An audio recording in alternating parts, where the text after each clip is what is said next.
Assalamualaikum warahmatullahi wabarakatuh. Perkenalkan, saya Cairani Kartini Esari, MPM 2013-0220 dari Prodi Pendidikan Fisika kelas B.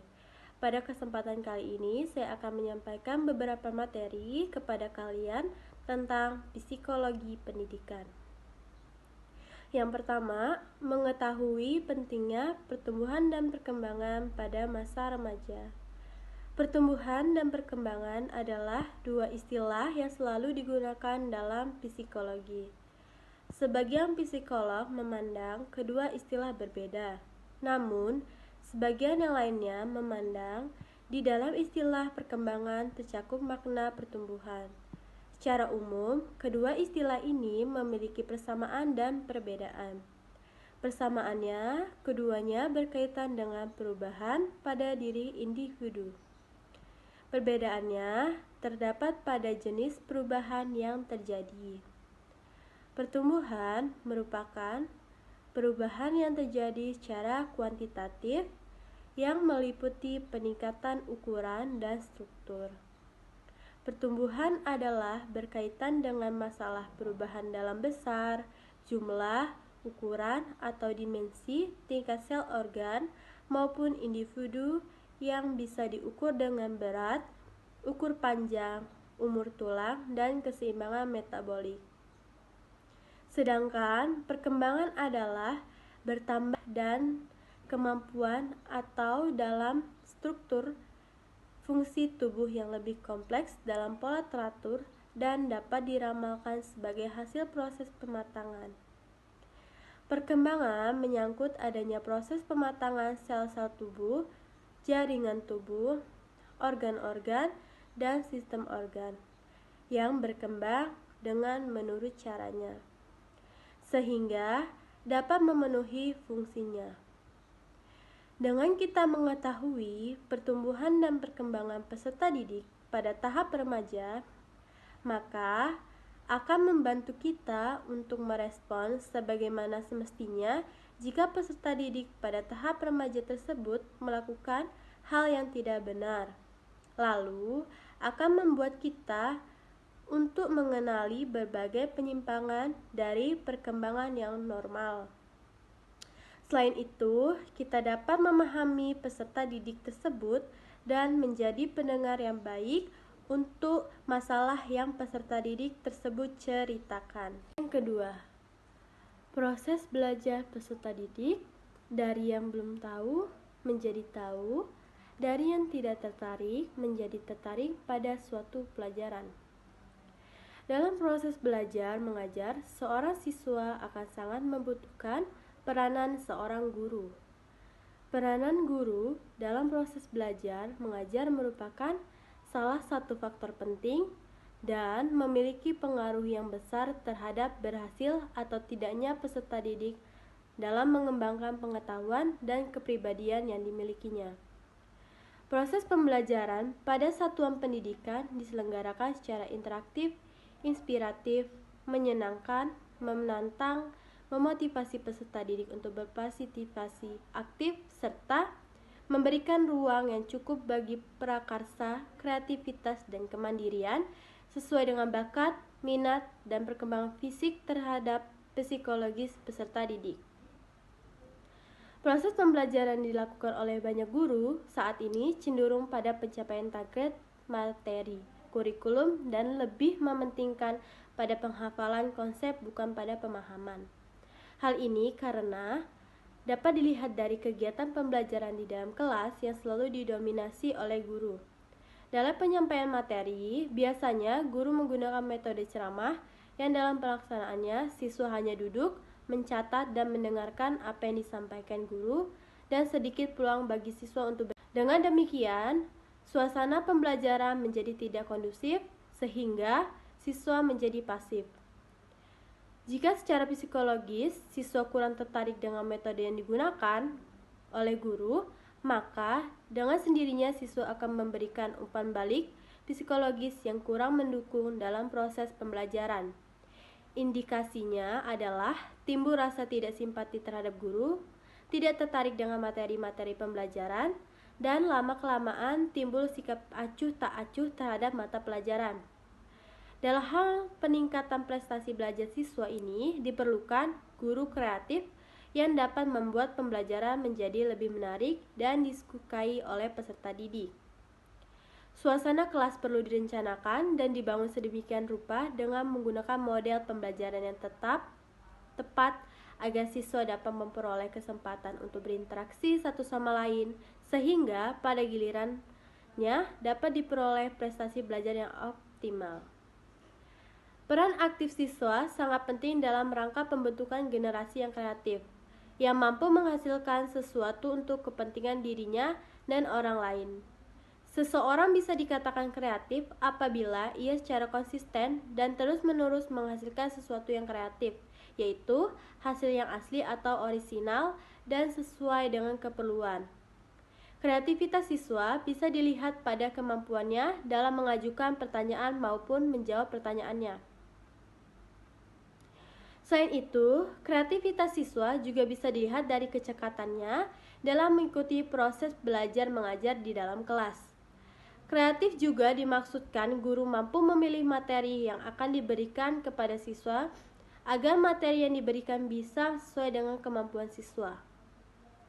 Memilih metode pelajaran yang dapat mempermudah pemahaman siswa tentang materi yang diberikan dan memilih media yang tepat untuk memperlancar proses pembelajaran serta mampu menentukan evaluasi yang tepat untuk mengukur tingkat penguasaan siswa terhadap materi yang diberikan. Menyenangkan adalah suasana belajar mengajar yang membuat siswa senang sehingga siswa memusatkan perhatiannya secara penuh pada belajar sehingga waktu curah perhatiannya tinggi. Tingginya waktu curah akan meningkatkan hasil belajar. Dengan cara begitu, maka membuat peserta didik dari yang belum tahu menjadi tahu dan yang tadinya tidak tertarik akan menjadi tertarik pada suatu pelajaran. Yang ketiga, faktor yang paling mempengaruhi belajar yaitu faktor motivasi. Motivasi adalah dorongan yang ada pada diri anak untuk melakukan suatu tindakan. Besar kecilnya motivasi banyak dipengaruhi oleh kebutuhan individu yang ingin dipenuhi. Selain itu, motivasi adalah salah satu faktor yang mempengaruhi keefektifan kegiatan belajar siswa. Motivasilah yang mendorong siswa ingin melakukan kegiatan belajar. Para ahli psikologi mendefinisikan motivasi sebagai proses di dalam diri individu yang aktif, mendorong, memberi arah, dan menjaga perilaku setiap saat. Motivasi juga diartikan sebagai pengaruh kebutuhan dan keinginan terhadap intensitas dan arah perilaku seseorang. Dari sudut sumbernya, motivasi dibagi menjadi dua, yaitu motivasi intrinsik dan motivasi ekstrinsik. Motivasi intrinsik adalah semua faktor yang berasal dari dalam diri individu dan memberikan dorongan untuk melakukan sesuatu. Seperti seseorang siswa yang gemar membaca, maka ia tidak perlu disuruh-suruh untuk membaca. Karena membaca tidak hanya menjadi aktivitas kesenangannya, tapi bisa jadi juga telah menjadi kebutuhannya. Dalam proses belajar, motivasi intrinsik memiliki pengaruh yang efektif karena motivasi intrinsik relatif lebih lama dan tidak tergantung pada motivasi dari luar, yaitu motivasi intrinsik. Hal yang termasuk dalam motivasi intrinsik untuk belajar antara lain adalah 1. Dorongan ingin tahu dan ingin menyelesaikan dunia yang lebih luas. 2. Adanya sifat positif dan kreatif yang ada pada manusia dan keinginan untuk maju. 3. Adanya keinginan untuk mencapai prestasi sehingga mendapat dukungan dari orang-orang penting, misalnya orang tua, saudara, guru, atau teman-teman, dan lain sebagainya. 4. Adanya kebutuhan untuk menguasai ilmu atau pengetahuan yang berguna bagi dirinya, dan lain-lain. Yang kedua, faktor motivasi ekstrinsik adalah faktor yang dari luar diri individu tetapi memberi pengaruh terhadap kemauan untuk belajar, seperti pujian, peraturan, tata tertib, teladan guru, orang tua, dan lain sebagainya. Kurangnya respons dari lingkungan secara positif akan mempengaruhi semangat belajar seseorang menjadi lemah. Maka dari itu, motivasi adalah faktor yang sangat mempengaruhi proses pembelajaran seorang siswa. Keempat, karakteristik perkembangan emosi remaja dan bagaimana kondisi emosi remaja apabila tidak dibekali pemahaman dari guru ataupun orang tua. Karakteristik perkembangan emosi remaja. Masa remaja adalah masa peralihan atau masa transisi antara masa anak ke masa dewasa. Pada masa ini, anak akan mengalami perkembangan yang pesat, mencapai kematangan fisik, sosial, dan emosi. Pada masa ini dipercaya merupakan masa yang sulit bagi remaja itu sendiri maupun bagi keluarga dan lingkungannya. Hal yang akan terjadi jika remaja tidak dibekali pemahaman dari orang tua maupun guru, maka akan membuat remaja itu menjadi anak yang sangat pemarah dengan segala hal, emosi yang berkobar-kobar atau mudah meledak, sering bertengkar, tak bergairah belajar, yang menyebabkan remaja tersebut menjadi pemalas. Dengan begitu, diperlukan dibekali pemahaman dari orang tua maupun guru agar tidak menimbulkan hal-hal yang merugikan untuk anak tersebut. Yang kelima, cara memaksimalkan aktivitas belajar pada peserta didik agar mampu menyeimbangkan antara berpikir dan mengingat. Belajar yang melatih kemampuan berpikir membuat kemampuan daya pikir itu berkembang. Makin tinggi kualitas latihan dan makin teratur latihan berpikir itu, makin baik pula perkembangan kualitas kemampuan berpikir seseorang. Ini mengandung arti bahwa belajar yang mengandung latihan berpikir merupakan hal yang mutlak bagi siswa. Bila siswa tersebut menghendaki kualitas daya pikir yang lebih tinggi, karena kemampuan berpikir ini dapat mendorong perkembangan potensi-potensi lainnya yang ada dalam diri siswa. Dalam proses belajar, siswa selalu dituntut untuk mempergunakan belahan otak kiri ketika menerima materi pelajaran. Materi pelajaran akan diubah dan diolah dalam bentuk ingatan. Terkadang, siswa tidak dapat mempertahankan ingatan tersebut dalam jangka waktu yang lama. Hal ini karena disebabkan tidak adanya keseimbangan antara kedua belah otak yang akhirnya dapat menimbulkan terganggunya kesehatan fisik dan mental seseorang. Oleh karena itu, sistem pembelajaran di kita harus mengacu pada perkembangan kedua belah otak kiri dan otak kanan. Kedua-duanya sangat penting, karena itu keduanya harus dikembangkan secara seimbang agar fungsi masing-masing belahan berjalan seimbang dan saling menguatkan.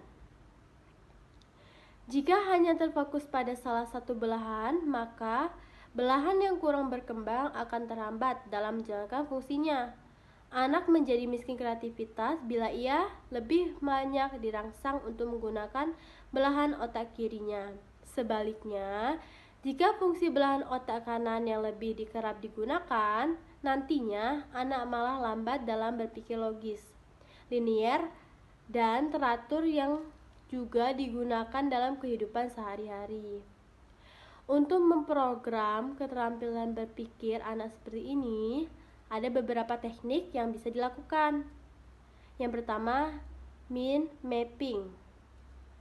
Dalam proses belajar ini, siswa mendapatkan pertambahan materi berupa informasi mengenai teori, gejala, fakta, ataupun kejadian-kejadian. Informasi yang diperoleh akan diolah oleh siswa. Proses pengolahan informasi melibatkan kerja sistem otak, sehingga informasi yang diperoleh dan telah diolah akan menjadi suatu ingatan jangka pendek yang diubah menjadi sebuah ingatan jangka panjang, memerlukan keterlibatan kerja sistem limbik. Siswa menginginkan materi pelajaran yang diterima dalam proses belajar menjadi sebuah ingatan jangka panjang. Kedua, lateral thinking. Lateral thinking berdasarkan pada banyaknya masalah yang perbedaan pandangan dan penyelesaian. Lateral thinking akan membantu siswa mengubah persepsi yang umum dipakai ke persepsi yang berbeda dalam penyelesaian masalahnya. Yang ketiga, brainstorming. adalah suatu teknik atau cara mengajar yang dilaksanakan oleh guru dalam kelas. Ialah dengan melakukan suatu masalah ke kelas oleh guru. Kemudian, siswa menjawab atau menyatakan pendapat atau komentar sehingga mungkin masalah tersebut berkembang menjadi masalah baru atau dapat diartikan pula sebagai salah satu cara untuk mendapatkan banyak ide dari sekelompok manusia dalam waktu yang sangat singkat. Tujuan penggunaan teknik ini ialah menguras habis apa yang dipikir para siswa dalam menanggapi masalah yang dilontarkan guru ke kelas. Keempat, model kreatif problem solving adalah suatu model pembelajaran yang berpusat pada keterampilan pemecahan masalah yang diikuti dengan penguatan kreativitas. Siswa mampu memecahkan permasalahan dengan diberikan rangsangan terlebih dahulu, sehingga siswa mampu menentukan pilihan terbaik. Guru hendaknya meningkatkan keterampilan proses dan keaktifan siswa dalam pembelajaran sehingga hasil belajar siswa dapat maksimal. Para guru dapat mengembangkan perangkat pembelajaran yang serupa untuk pokok bahasan lainnya. Bahkan para guru dapat mengembangkan untuk model pembelajaran yang lain. Problem solving merupakan bagian dari analytic thinking atau pemikiran analitis. Yang kelima, super brain, otak super.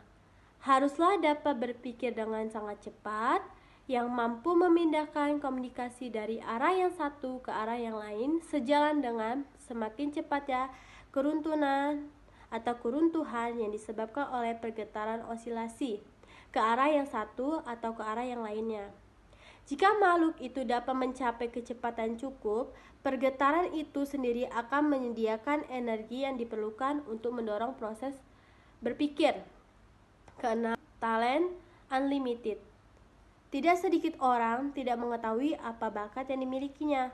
Kebanyakan dapat mengetahui bakatnya jika menjadi juara kelas, padahal tidak sepenuhnya benar. Setiap orang memiliki bakat yang berbeda-beda.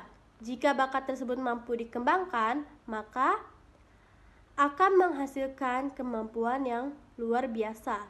Seperti seorang atlet yang mampu mengembangkan bakatnya dan dapat mengharumkan bangsa ini di kancah internasional, ataupun para siswa yang dapat meraih olimpiade sains tingkat internasional dan lain sebagainya. Bakat yang mampu dikembangkan secara optimal dan sungguh-sungguh akan dirasakan hasilnya secara luas dan secara luar biasa. Keberhasilan dalam mengenali dan mengembangkan potensi yang dimiliki sehingga sudah selayaknya pengembangan potensi direncanakan dengan baik. Ketujuh, efek Mozart. Salah satu metode yang dapat mengembangkan daya pikir siswa. Secara umum, efek Mozart merupakan kondisi atau efek sebagai hasil pemaparan terhadap musik tertentu, khususnya musik Mozart, dalam waktu singkat dan berefek positif terhadap kondisi dan perilaku. Selain efek Mozart, belakangan ini juga berkembang istilah terapi musik. Terapi musik adalah suatu bentuk terapi pelengkap yang dalam dunia kedokteran disebut complementary medicine. Terapi musik telah banyak diterapkan untuk menurunkan ansietas, denyut nadi, dan tekanan darah. Meskipun tidak semua penelitian yang dilakukan tersebut mendapatkan hasil yang diharapkan, namun kebanyakan telah membuktikan bahwa musik memang baik bagi fisiologi jantung dan pembuluh darah. Mengingat betapa berpengaruhnya iringan lagu seperti lagu karya Mozart dalam mendukung peningkatan daya serap siswa, dengan iringan lagu karya Mozart diharapkan akan membantu para siswa untuk berkonsentrasi dalam menerima pelajaran sehingga meningkatkan daya ingat. Kita semua tahu, daya konsentrasi anak yang terbaik adalah pada menit-menit pertama dan menit-menit terakhir. Sedangkan di pertengahan pelajaran, biasanya peserta didik mengalami kelelahan atau kejenuhan.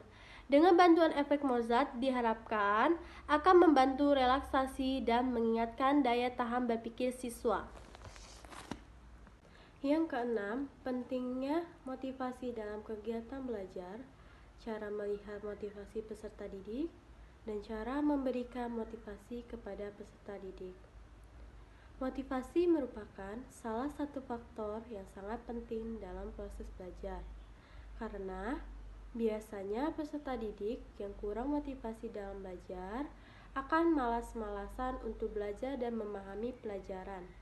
Hal ini tidak adanya kesadaran diri bahwa pentingnya belajar untuk masa depan. Cara memberikan motivasi kepada peserta didik yaitu 1. Gunakan metode dan kegiatan yang beragam. 2. Jadikan siswa peserta aktif. Gunakanlah metode belajar yang aktif dengan memberikan siswa tugas berupa simulasi penyelesaian suatu masalah untuk menumbuhkan motivasi dalam belajar. 3. Buatlah tugas menantang namun realistis dan sesuai. Buatlah proses belajar yang cocok dengan siswa dan sesuai minat mereka sehingga menarik karena mereka dapat melihat tujuan dari belajar. Buatlah tugas yang menantang namun realistis dalam pengertian bahwa standar tugas cukup berbobot untuk memotivasi siswa dalam menyelesaikan tugas sebaik mungkin. Namun, tidak terlalu sulit agar jangan banyak siswa yang gagal dan berakibatkan turunnya semangat untuk belajar. 4. Ciptakan suasana kelas yang kondusif. Kelas yang aman, tidak mendikte, dan cenderung mendukung siswa untuk berusaha dan belajar sesuai minatnya akan menumbuhkan motivasi untuk belajar. Apabila siswa belajar di suatu kelas yang menghargai dan menghormati mereka dan tidak hanya memandang kemampuan akademis mereka, maka mereka cenderung terdorong untuk terus mengikuti proses belajar. 5. Libatkan diri Anda untuk membantu siswa mencapai hasil. Arahkan siswa untuk meningkatkan kemampuan dalam proses belajar mengajar. Jangan hanya terpaku pada hasil ujian atau tugas.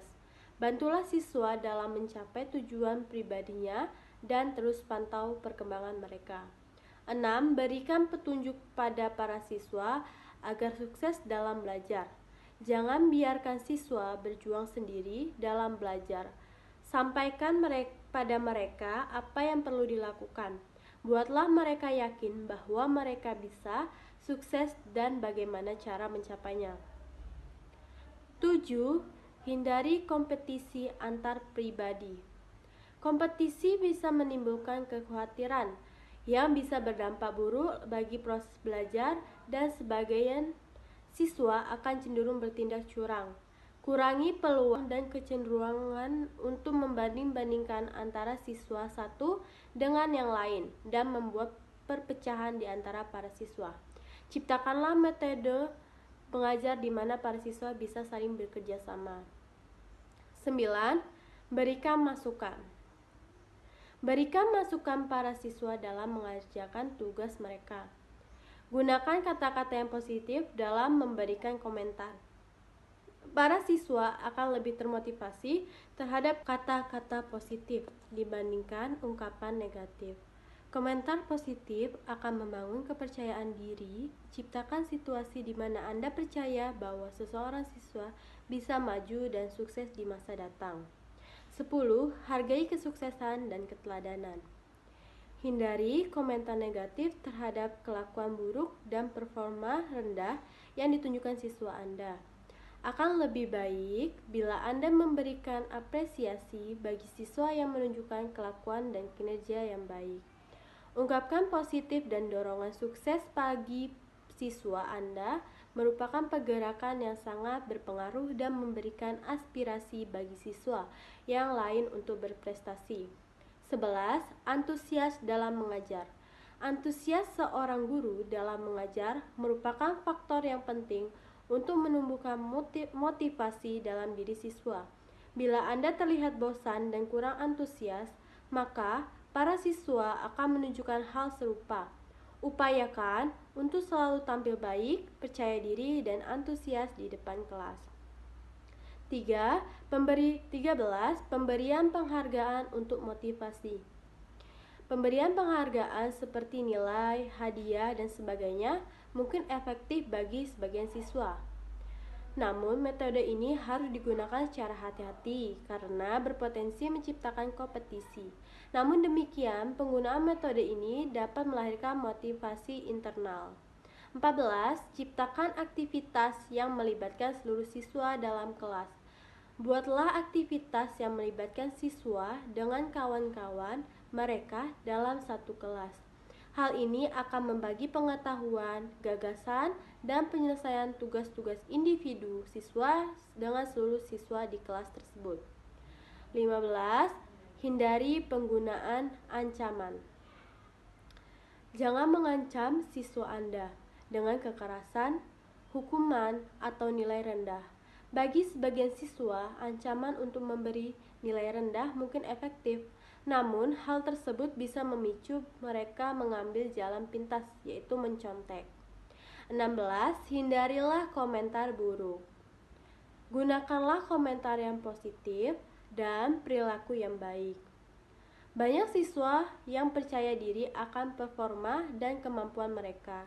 Jangan membuat pernyataan yang negatif kepada para siswa di kelas Anda berkaitan dengan perilaku dan kemampuan mereka. Jangan membuat pernyataan yang negatif kepada para siswa di kelas Anda berkaitan dengan perilaku dan kemampuan mereka. Anda harus selektif dalam menggunakan kata-kata dan berbicara dalam kelas. Apabila tidak hati-hati, kepercayaan diri siswa akan mudah jatuh. 17. Kenali minat siswa-siswa Anda. Para siswa mungkin berbeda dalam satu kelas, namun mereka memiliki kepribadian yang berbeda-beda pula. Pahamilah siswa Anda, bagaimana tanggapan mereka terhadap materi, dan apa minat, cita-cita, harapan, dan kekhawatiran mereka. Pergunakanlah berbagai contoh dalam pembelajaran Anda yang ada kaitannya dengan minat mereka untuk membuat mereka tetap termotivasi dalam belajar. 18. Peduli dengan siswa-siswa Anda. Para siswa akan menunjukkan minat dan motivasi pada para guru yang memiliki perhatian. Perlihatkanlah bahwa Anda memandang para siswa sebagai layaknya manusia normal dan perhatikan bahwa mereka mendapatkan proses pembelajaran dan bukan hanya sekedar nilai, karena hal tersebut tercermin dalam kemampuan Anda sebagai seorang guru. Cobalah membangun hubungan yang positif dengan para siswa dan coba kenali mereka sebagaimana Anda memperkenalkan diri Anda pada mereka. Sebagai contoh, ceritakanlah kisah Anda ketika Anda masih menjadi siswa.